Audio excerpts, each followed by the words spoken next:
Bonjour à tous. 6 mois de prison avec sursis, les réquisitions prononcées hier à l'encontre de cet éleveur du Russey qui avait jeté début octobre un poulain ligoté dans un trou de 5 mètres.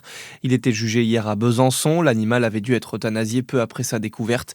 Le délibéré est attendu dans un mois. Les avocats des associations ont aussi demandé une interdiction d'exercer une profession en lien avec les animaux. Le corps enseignant mobilisé aujourd'hui en Côte d'Or. L'intersyndicale appelle à une nouvelle journée de manifestation devant les écoles pour contester la carte scolaire qui prévoit la suppression de postes pour la rentrée de septembre 2026. Elle dénonce par ailleurs la pénurie de remplaçants et remplaçantes, le nombre d'élèves en classe qui explose, mais aussi les choix budgétaires du gouvernement. Une journée de grève nationale est par ailleurs prévue le 31 mars prochain. Un recours déposé par la liste d'opposition à Paray-le-Monial, Philippe Gouillot-Descaïla, conteste la validité du scrutin et estime avoir constaté une irrégularité majeure concernant les bulletins adverses qui ne mentionnaient pas la nationalité d'une candidate ressortissante européenne, pourtant exigée par le code électoral. Andrea Cari, élu avec 54% des voix, regrette qu'un tribunal ait été saisi en dépit du choix des électeurs. C'est une première sur le territoire. L'URSSAF de Franche-Comté, l'association Belfortaine Casque Bleu, accompagnant depuis longtemps les entrepreneurs, ont signé lundi une convention pour mieux soutenir les chefs d'entreprise en difficulté.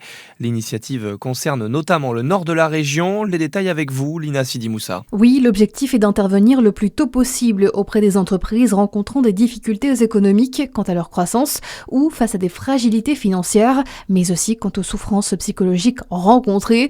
Le tout par le biais de meilleurs échanges entre les parties afin de prévenir toute cessation d'activité notamment. L'URSSAF n'est pas seulement là pour contrôler les chefs d'entreprise, rappelle l'organisme franc-comtois, et c'est justement dans cette optique que la collaboration avec l'association Casque Bleu est née.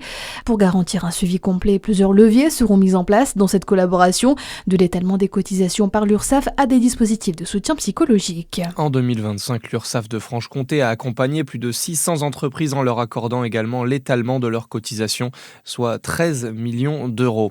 Dans le reste de l'actualité, le gouvernement annonce des mesures de soutien indirect pour la pêche, l'agriculture et les transports. Conséquence de la hausse des prix des carburants, devrait ainsi être mis en place un échelonnement des cotisations sociales ou encore des prêts de trésorerie garantis par BPI-France.